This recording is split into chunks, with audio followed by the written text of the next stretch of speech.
Hello everyone, it is Joe here from OmniPoke, the channel that brings you guys everything Pokemon. If you're looking for PTCGO codes, including the stuff from Silver Tempest, make sure you check out the Potown store. You can get a 5% discount on your orders using that code OmniPoke.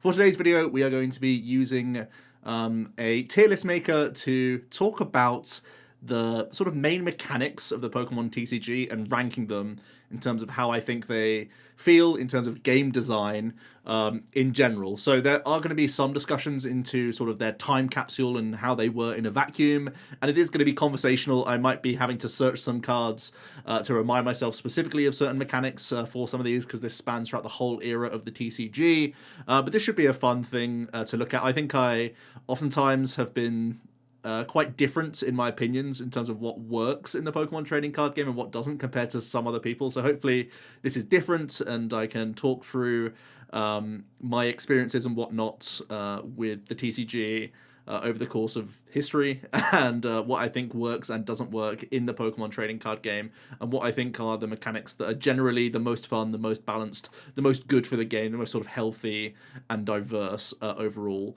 Shout out to Whimsycast. I'll be linking their video in the description below. They made the tier list and they have an hour-long discussion on their own tier list, so definitely check that out if you want to hear more opinions. This was basically doing the rounds on Twitter today, and I felt like it was a good bit of filler content while we wait a little bit more time until Crown Zenith comes a-knocking. So let's start looking at this and talking about the tiers. We'll start with Crystal-type Pokemon. The main sort of gimmick with Crystal types, I'll try and introduce these as I go, is that they all had Poker Bodies, which are like abilities of the past, where if you would attach certain basic energies to those Pokemon, they would then gain that type coverage. They often had really annoying attack costs, and that was kind of the main thing limiting them back in the day. I do think you have to be a little bit cautious about dual-type and multi-type Pokemon. There'll be other... I think dual types are already on here, so I might talk about these together, where they were sort of reintroduced. You have to be really cautious about these, because type coverage in the TCG is so powerful. Being able to hit multiple weaknesses is just a really, really strong effect. In general, it makes cards more interesting, and it can make them sort of more splashable, more techable. For crystal types, they have to have some sort of drawback in that you have to at least be playing the basic energy. So I'm going to put these in the boring category because I think they're too limited. But I do think dual types is going to be pretty good in general. You know, dual types back in the day were used in a Rainbow Force style deck, which was just another gimmick. Just by having two types on a card was helpful. But oftentimes cards saw play because they had dual type coverage. There is some big flaws, like looking at Volcanion EX. By being the most popular fire type Pokemon and also being part water type, it meant that it basically ravaged every other fire deck from being in existence. So it definitely hurts design space. You have to be very careful about dual type Pokemon, because type coverage is so impactful in the TCG that if you make one of them really good, it completely like railroads an entire type just from one of its two type coverages. But by that same reasoning, it can keep cards relevant in the game, or they can have ebbs and flows in terms of popularity based on what are the strongest decks in the game at the time. I remember Mega Gardevoir having a massive resurgence because new things came out in the format that were weak to Psychic, part of its dual typing. So that's also pretty interesting and helps the longevity of cards in certain instances. So a difficult one to balance and has to be limited to a few things, but I think there are upsides to dual type Pokemon in general. There's going to be a ton that I put just under the boring category. I'm going to be honest with you. Shining Pokemon, they actually don't do anything. They just shine. That's it. So they're just... there's no actual specific rule box or anything to do with Shining Pokemon.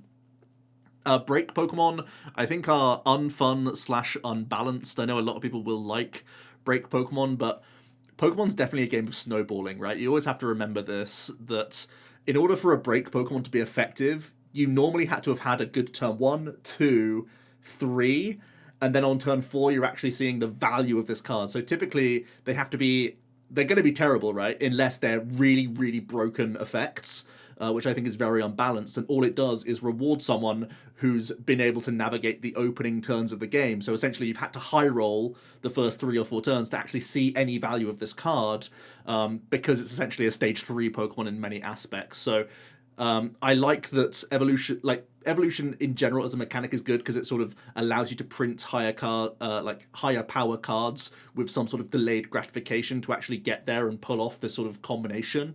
And it can gatekeep some more powerful effects and more interesting effects in terms of attacks or an ability for later turns in games, which is really, really important, don't get me wrong. But break Pokemon being that extra step on top of stage 2 just eats up a ton of deck space, and typically to have the payoff and to be worthwhile, they have to be more than just like a hit point buff. They have to be doing some absurd things which are unbalanced, which only reward people who have essentially high rolled. So I think in general this is a really bad or unfun mechanic. The only thing I would like about Break Evolution would be if it was outside of your 60 card deck and could be something you could do a certain amount of times during the game, like flipping a V-Star marker or something like that. Then I'd be really on board with Break Evolution as a mechanic, because it's gate kept by a number of turns where you can actually use this style of effect, but actually being part of your 60 card deck just clogs it down, makes it really inconsistent, makes it useless.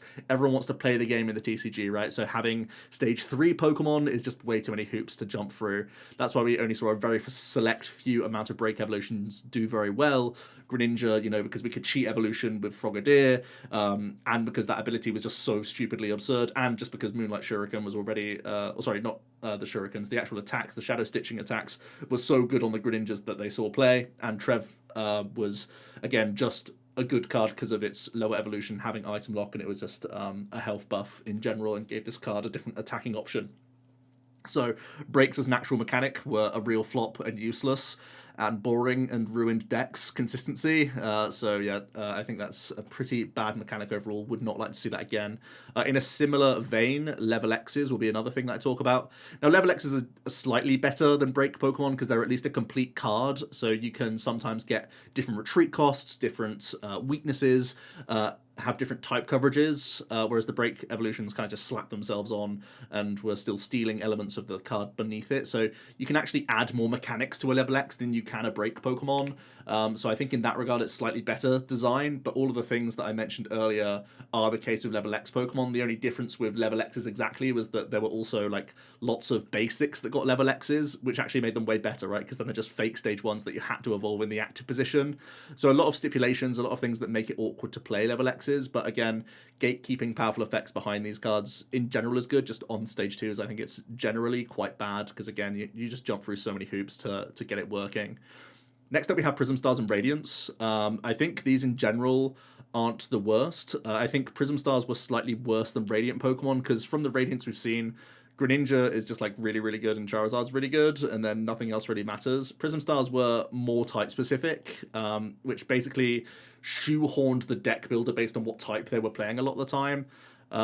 So maybe this is just a little bit... I think this is kind of on par with Radiance. I'd probably put Radiance above, just because exactly Greninja is a card that is so slottable in all sorts of decks, whereas the Prism Stars were more, or sort of less universal, I would say. I know Coco found its way into a ton of different decks, but it was still specific to Lightning Energy.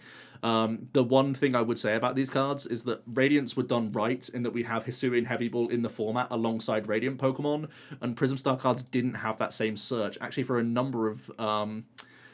for at least a couple sets, I remember post... Worlds for the Worlds format, this was up to Unified Minds. What was it? It was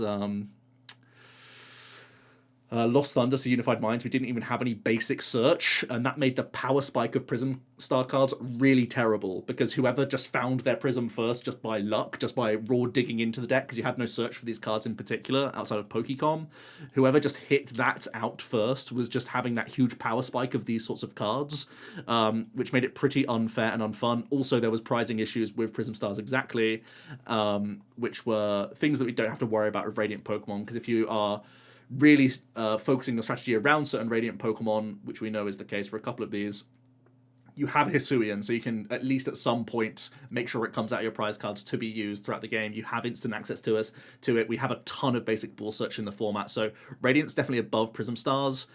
There were flaws with both, I guess you could say. And Radiant Greninja itself is kind of problematic, and Moonlight Shuriken can be a gatekeeper. At least it certainly was when Palkia was very popular. So there are issues with the specific Radiant Pokemon, but I don't have any issue with one-off style cards. I guess in this instance I can put the Star Pokemon in here as well, Gold Star Pokemon, wherever they are.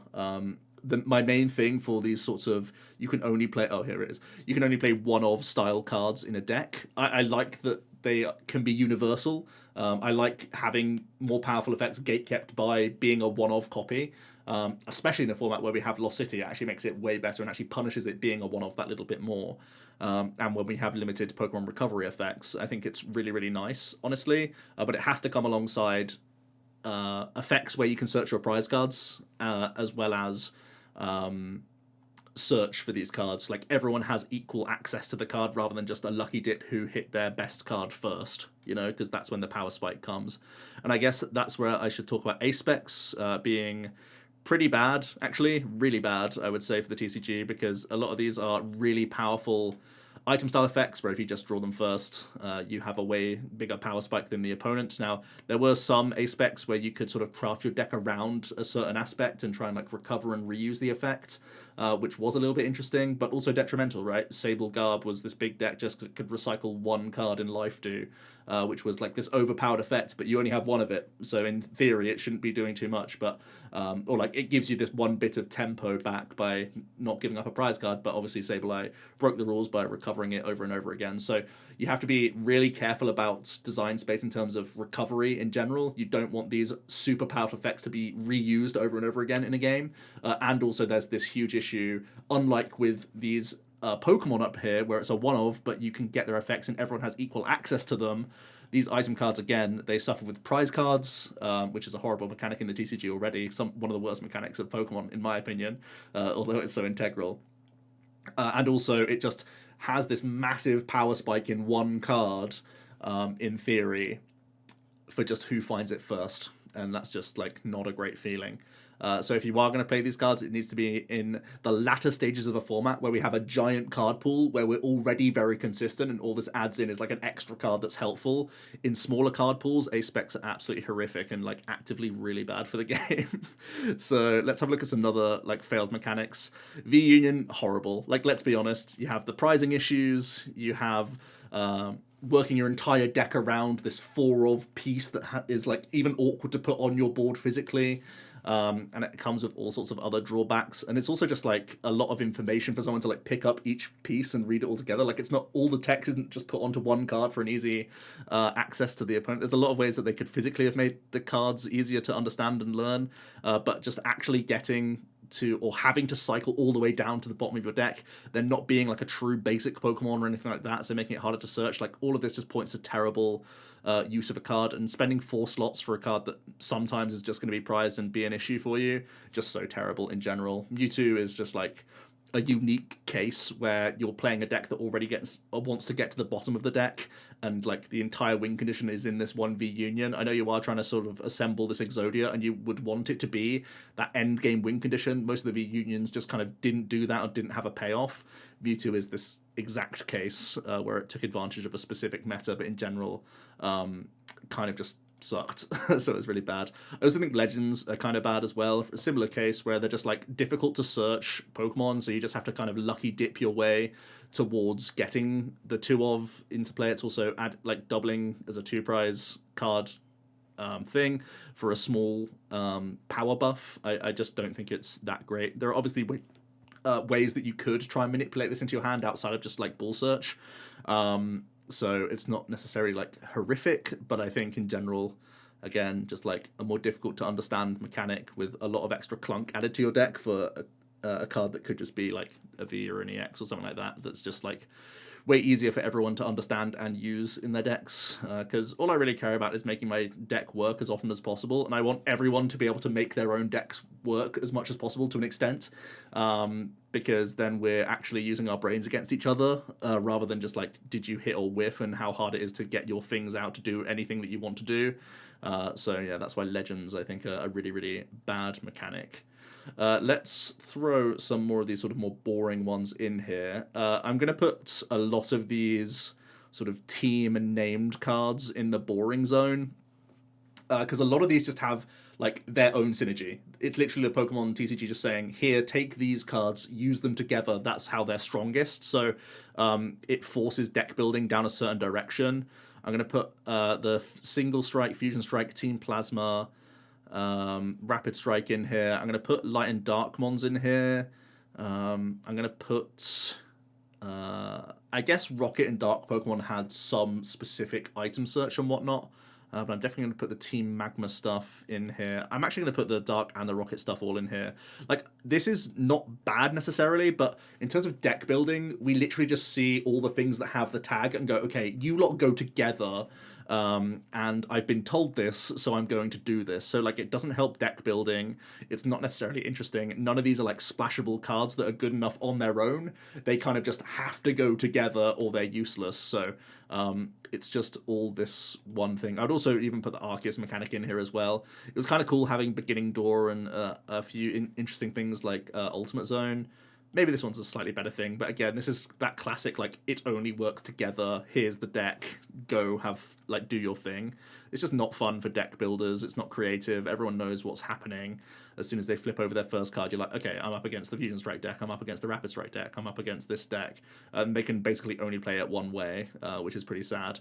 Owner's Pokemon are a bit more loose, but I, again, don't think it's that interesting. Especially back in this era where owners Pokemon again had specific trainer cards just related to them. I think where the mold is broken is Delta Species, where I think this is one of the best mechanics, and SP. I'm going to put these together as a conversation because the difference between Delta and SP with all these other sort of team and whatever else name things is that they came with a package of trainer support as well and supporters. Delta's, you know, I guess this is mostly the Holland engine rather than Delta.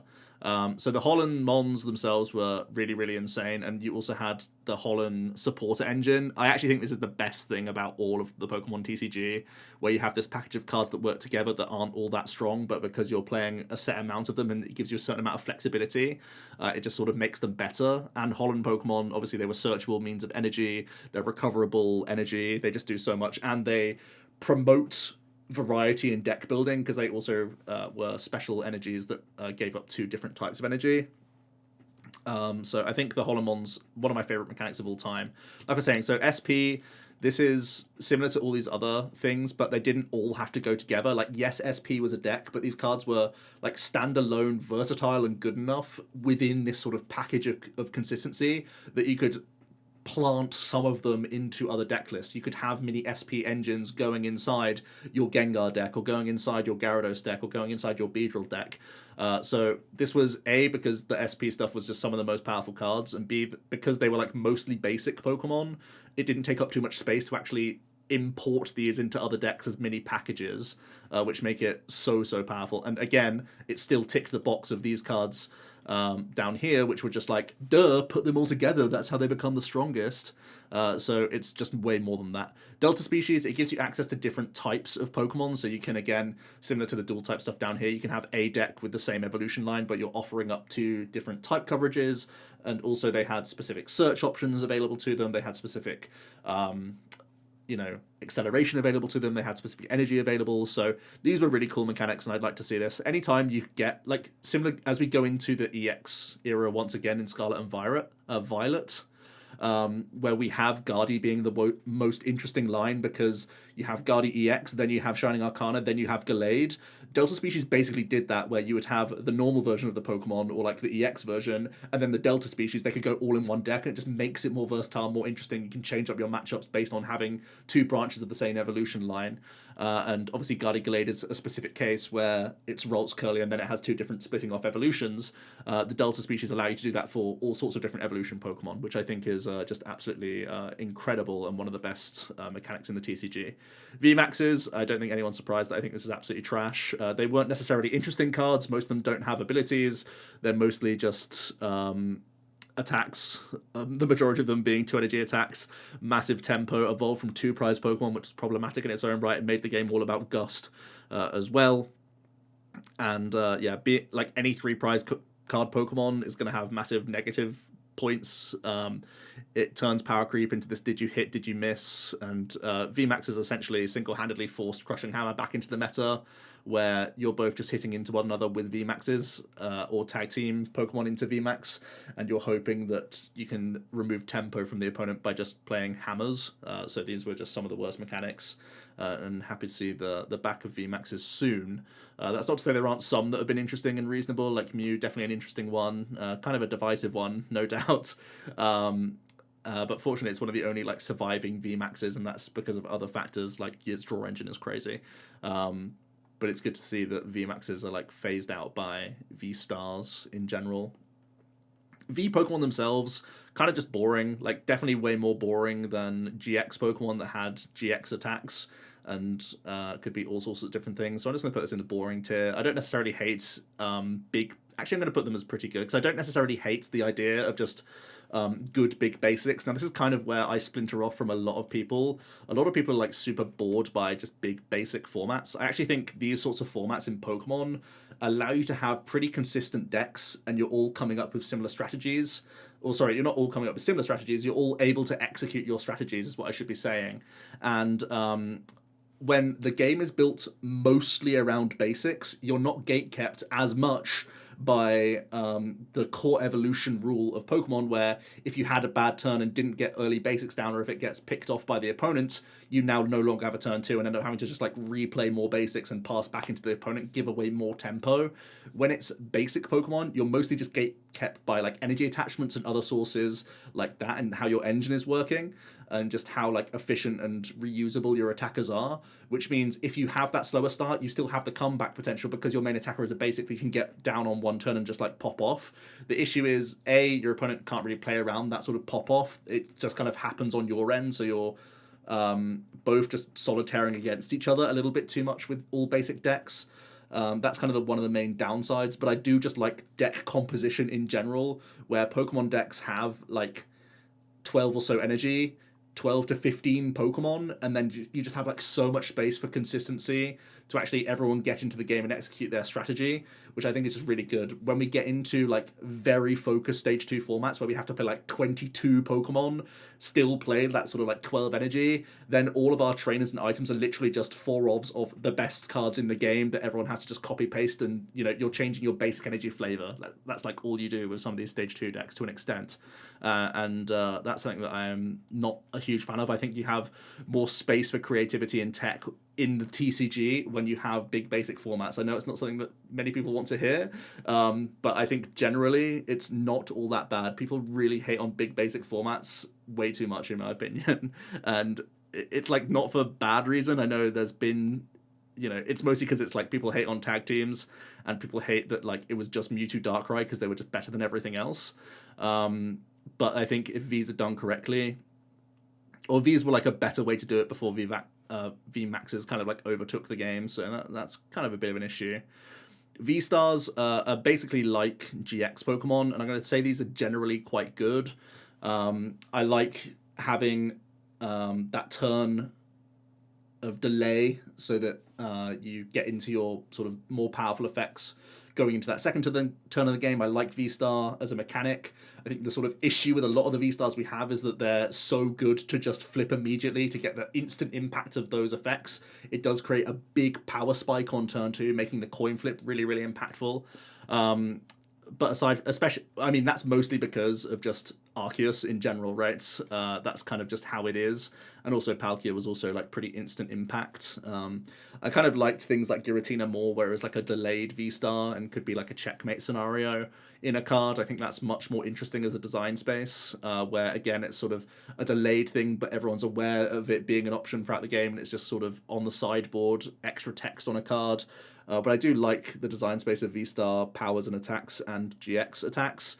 I'm going to say GXs are probably better than V-Stars in general, mostly because GXs evolved from One Prize Pokemon, which is just way better than V-Stars. Actually, I'm going to put V-Stars down just one tier compared to GXs, which is just like a direct upgrade to V-Stars, because evolving from One Prize Pokemon is just in general much better. GXs had a combination of basic stage 1s and stage 2s, which is what we're looking for. And they're very powerful. I think, GXs were very strong. I liked GX attacks.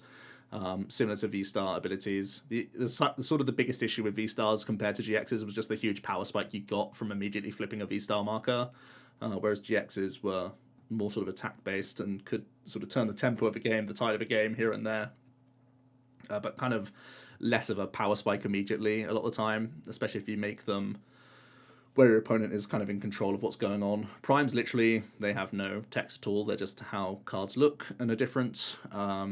Baby Pokemon, I don't really like this, to be honest. I think forcing coin flips is a way to delay opponents, but I think in general it's just a pretty bad mechanic. Held items, these are fantastic.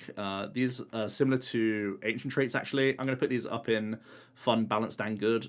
Think of them as essentially abilities that can't be negated.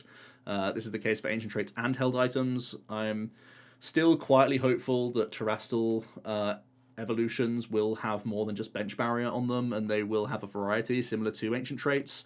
But both of these just add more flavor, especially to like evolving basics. I think we really have way too many like bulk evolving basics that don't give you any help for evolution decks, and I think we need to see more of that on the basics themselves and on the stage ones themselves. Obviously that's why Ampharos EX and Gardevoir EX are likely to hit the ground running, just because their stage ones are really good, and the others like Magnezone won't do anything because their basics don't do anything. So it's really important to add more text to these sorts of cards and make them abilities. Like, that's all fine, but I think ancient traits and held items are like a different design space altogether, and it means you can actually like enforce something to do what it wants to do every game, rather than it just being blocked by something, which is what an ability can be. The one thing I will say is, again, you have to keep these in check. You can't make them too powerful. They just have to be like nice little additions, nice bits of help, because if your opponent has no counterplay to these things and they're just really, really powerful, it could be kind of toxic and bad. So I think the way they, certainly held items, the way they were designed, definitely felt pretty safe and pretty good overall. Let's have a look at some other stuff. Team Flare tools, I really like having interaction with the opponent's boards. So I'm going to give this a generally good. Yeah, they were very limited. They just messed up your opponent's attackers, essentially. But not bad having some interaction. We haven't got necessarily... I didn't even mention SP, how they had essentially a trap card in Pokemon. It's the only time we've had a card that can be interacted with the opponent on on their turn. It's another big plus for SP. Flare tools are kind of a similar thing, where you actually physically interact with your opponent's board, like outside of just hitting them, I guess. And this is, again, more design space that they could definitely move into. Mega EXs were absolutely abysmal. Having to force extra cards, giving extra steps to evolution was grim, especially in tool form, so it could just be item locked and ruin your day, and having to end your turn evolving was just like so embarrassing. So yeah, freaking Spirit Links of all the names of the Pokemon as well is embarrassing. Why did they not just make a card called Mega Stone, and then that would be the 4 of that we'd play in any Mega deck? They had to make it for Spirit Link Manectric, Spirit Link Guardy, Spirit Link Ray. Just absolutely terrible game design mechanic. And adding extra steps to evolution just really isn't all that deep and all that important. All it did was eat away spaces and add more ways that you could brick and whiff, and that's just like the opposite of what you want to do in a TCG. You want to make it as simple as possible for people to like get into the game and start executing their strategy, and not have to jump through more hoops and waste, 4 spaces in some instances for your Mega Evolution Pokemon. Just really terrible. EX Pokemon, this is the Ruby Sapphire EX era. Again, very happy with these, similar to GXs really, where I think these are very, very, very, very good mechanics. I'm going to put them right around here, I think. I like evolving from one prize Pokemon. I like that a lot of the time, if they are evolving, they come with very strong attacks or effects, and being worth the while of evolving up into them. Giving up 2 prizes is a big enough drawback, and it naturally leads decks to having a mixture of 1 prize and 2 prize Pokemon, forcing an interesting prize race, which I think is just excellent for the TCG. I liked it having a variety of basic EXs, Stage 1 and Stage 2 again, which gives players choice into what they prefer. For example, we're going into the EX era, and I'm someone that loves the deck composition of mostly basic and Stage 1 attacking decks, so I'm more likely and incentivized to play basic decks or Stage 1 decks, and I need to find a way of taking out Stage 2 decks where the reward for getting into those stage 2s may be higher. They may be some of the strongest cards in the game, but the player playing that stage 2 deck knows that they have the downsides of potentially bricking, being clunkier, having more turns to set up, etc. And I'm trying to capitalize on those sorts of weaknesses. So that's something to bear in mind.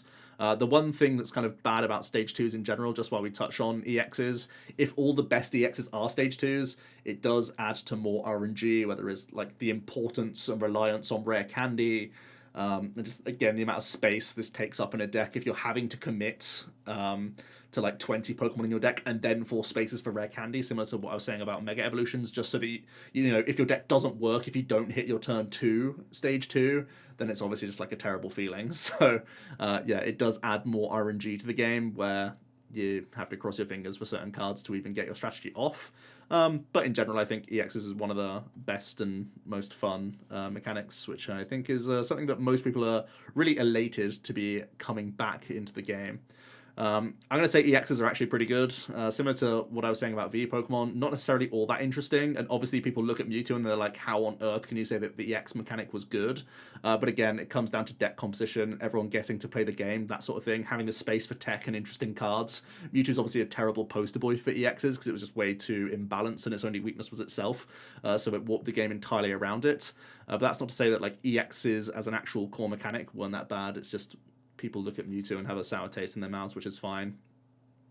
Amazing rares, I think, are typically kind of bad. You have to jump through a lot of hoops to make them work. They only work because we have some of the most unprecedented energy acceleration of all time in both Mirage Gate and Lugia with Archeops. So these cards would never see the light of day because their attack costs are stupid and they have actually like no interestingness about them apart from they look pretty. Ultra Beasts, I think, are slightly better than all of the other things that I have in the sort of just boring tier. Because, again, they had some splashability, they had some goodness, and also there's the intrigue of the prize card mechanic and how your opponent can play around it. So I think, to an extent, it gave decks a reason to try different prize maps and make them come up with different challenges, which is really cool as like a baked-in sort of thing where your opponent otherwise can have big power spikes. And these Ultra Beasts were more splashable than just these other mons that had to go together or were useless. But of course, Ultra Beasts did have pure Ultra Beast decks and like Blounds and whatnot. So that's pretty good. Tag team Pokemon, we finally got down to it. Where am I going to be putting these tag teams? Let's see where I put it previously. I have been looking back at my spreadsheet to see where I've been putting it, and I know that a lot of people aren't going to be happy where I put tag team Pokemon, because I actually think they weren't the worst. I know people say that tag teams are like absolutely horrific, and obviously it's a big deal that these are 3 prize card Pokemon, but some things that I really love about tag teams was I like having an attack that has a certain effect, and then you can jump an extra hurdle and get a bonus effect. I think that's a really cool idea, and it gives again people more decisions throughout the game, not just when to use this GX attack, but do I use it for full value or just get enough of it, for a quick and dirty hit just for tempo or whatnot. I think that's a really cool idea and something that I'd like to see them bring back, similar to just GX attacks, but with extra things. Obviously, there's no doubt that tag teams, being 3 prize Pokemon, again, made the game very hit or whiff. Can I try and disrupt my opponent enough to actually do something? And just the power spike of getting this out earlier than other people and just the tempo you had with the card doing the first hits or whatever was massive, and those are some of the biggest flaws. But again, in terms of deck composition, very happy with it. In terms of most people setting up and getting into the game, very happy with it. There were definitely times where the tag teams felt very balanced. Think about when Pikarom first came out and there was like instant counters with weakness and whatnot. So as long as the cards can be balanced in a world with 2 and 1 prize Pokemon, I think it's completely fine. It was really just things like ADP where it got out of hand, right? Because just the actual GX attack itself was so warping to the game. But let's face it, even in the tag team era, there were successful 1 prize decks, 2 prize decks, and 3 prize decks. So it wasn't as unhealthy as you would think, but there wasn't necessarily a huge amount of depth in the gameplay, which I guess is kind of the bigger issue here. But ultimately, everyone gets to play the game, which is one of my big selling points of tag team Pokemon. So there you go. We have Shining Pokemon, which again didn't really do anything and had terrible attack techs, so very similar to Amazing Rares. Imprison and Shockwave markers were kind of interesting. This was in the EX era where certain abilities or attacks put markers on Pokemon that would then either like shut down their abilities or stop or like sort of tag them for being knocked out later, no matter where they were on the opponent's board. This is really only in a couple of Pokemon, but I think in general it seems fine. It's not too difficult to track, it's not too difficult to follow for players, as long as the actual attacks themselves tell you what the markers are doing, and everyone can sort of agree on what's happening, and you can tell the opponent what's going on. It's just like a different way of like putting a Pokemon on a clock for being knocked out. I think in more recent times, this has been sort of walled behind, like, this Pokemon will be knocked out if it doesn't retreat next turn, and that's just, like, really bad text. So having a Shockwave marker is, like, a more interesting way of doing it, I think. And especially in abilities, I think that's really interesting design space, but not great in terms of an attack most of the time. And then we have Fossils and Restored Pokemon, some of the most mistreated cards in all of the TCG. So I think it's quite bad to have Fossils not give up prize cards, which is the case for the original Fossil as well as Claw Fossils, because it just promotes sort of stall strategies in general, and it allows these to be walling Pokemon. It does enable hit and run to be a strategy in the TCG, but it's obviously not their primary intention for Fossils, so I don't mind them giving up prizes. Although this is a bit of a apology that they're so hard to get into play that you kind of make them busted basics, which is definitely something I'm slightly interested in. And I do think Claw Fossil, if it's any consolation, is better than Mysterious Fossil as an sort of interesting card, because it will usually have its own poker power that would help you get the stage 1 going for the Fossil Pokemon. So that's a thing.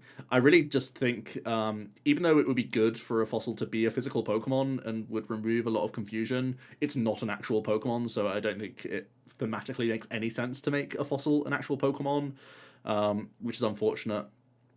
And then Restored Pokemon are also just like very, very poor. I think the biggest issue really is that we've never really seen good Fossil support, because all the Fossil support has been exactly get me the Fossils now, which means they're similar to like Bridget's and other effects like this, where like you have to find this on turn 2, so you have to play 4 copies and like Poker Gears and completely warp your deck around this effect, and then like if you still miss, your deck is terrible, and Fossils are just like way harder to find in general. So you need to have really, really powerful Fossil specific effects that you can have like multiple of, or you need to have card effects that are already like in the game that also interact with Fossils. So like have a similar to like Arven that's coming out in the new set, have a card similar to Scarlet, like gets you an item plus gets you a Fossil. So like in the Fossil decks, it gets you 2 Fossils as your early game, but then continually throughout the game can continue getting you Fossils and also get you like other helpful cards throughout the game. I think that's what's like missing in the Fossil mechanic, and like limiting it to just stadiums and stuff, which again are like difficult to search and whatnot, and just avoiding the Fossil mechanic altogether is a little bit awkward. So I think if we are going to have Fossils, they have to have a lot of text on them that make them worth being item cards rather than Pokemon. Similar to like, I remember in the Arceus era where there was ways to just like attach energy, and then you could evolve up, search your deck immediately for a Kabuto and put it straight on. Stuff like this to just make it worthwhile. The extra hurdles you had to jump through to get a trainer into play, I think, is really worthwhile. And possibly even just having the sort of Fossil theme of like, if it's in the discard pile, put it to the bottom of your deck. Because obviously then you're going to have things that interact with the bottom of the deck. That's kind of the theme of Fossils in general, because you're literally trying to dig through the deck, which is a fun and gimmicky thing, and does feel cool thematically for Fossil evolution. So I don't want to completely strip them back and make them just like change their identity completely. We just have to make it worthwhile for having item cards. And again, if we are going to have Fossil specific stuff, you have to make them generally good cards that then have cream on top of getting Fossils. Because if they are just fulfilling the Fossil words only, they're just never going to see play in actual decks, because they have a small window of being impactful and helpful, and otherwise they're just like complete bulk and no other deck would even go near them. So yeah, that's my sort of mechanic tier list. It's been a good discussion, I think. Overall, I'm really looking forward to the EX mechanic, if you couldn't tell. I think Hollandmon's a fantastic SP, like I said, because they were sort of portable into all sorts of decks were really cool, just having some like basic packages going on. Delta Species, definitely some interesting things to explore there, and I'm quietly hopeful that Terrestrial Pokemon will give us a similar sensation where we could end up seeing an EX Pokemon, but then also a Terrestrial EX of a similar Pokemon, or sorry, the same Pokemon, so we can evolve up into 2 different branches and have different type coverage potentially, and some different synergies for exactly Terrestrials. Ancient Traits and Held Items are basically abilities that can't be shut off, which I think is some good design space. GXs weren't too far off the mark, and Flare Tools are definitely pretty cool. I personally don't hate big basics, and I know a lot of people down in the comments below are going to have issue with that. I think tag teams are definitely the most dubious on the pretty good list. The boring stuff is more or less, I've made my case here. And yeah, some of the worst stuff is just like either it's too much work or unrealistic to get into play, or they just like hurt deck composition, or they just have power spikes in the wrong ways. Like, this is just unhealthy power spike compared to Pokemon power spike, because everyone can search these at the right time, have access to them, whereas if it's just a trainer card or whatever, they're more difficult to access for all, and they have issues with prize cards and all this other stuff. So let me know your thoughts down below for the TCG mechanics. I know it was a bit of a ramble today, talking about the history of the TCG a little bit, and looking at, from a game designer aspect, is something that we don't always talk about. So yeah, hopefully you all enjoyed. Let me hear your thoughts down below for my tier list. I think it's going to look quite different to most. But yeah, that's it for today, and we'll be back with another video tomorrow. Cheers.